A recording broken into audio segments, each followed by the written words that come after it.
गोंदिया जिल्ह्यातील सडक-अर्जुनी तहसीलमधील जांभाडी गावात चितळची शिकार करून तिची भाजी बनवत असताना त्याचवेळी त्या भाजीसह 4 आरोपींना अटक करण्यात आली आहे।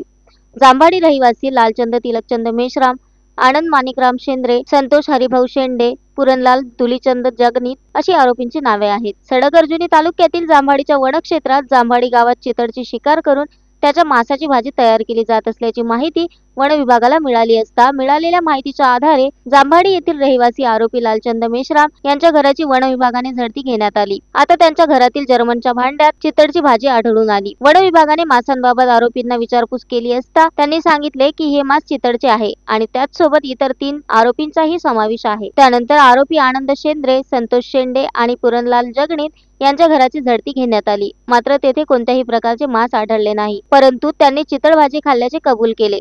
सर्व आरोपींना अटक करून न्यायालयात हजर करण्यात आले असून न्यायालयाचे 4ही आरोपींना 7 जून पर्यंत वनकोठडी सुनावली आहे। Sunil Kawade, the sting operation news, Gondia.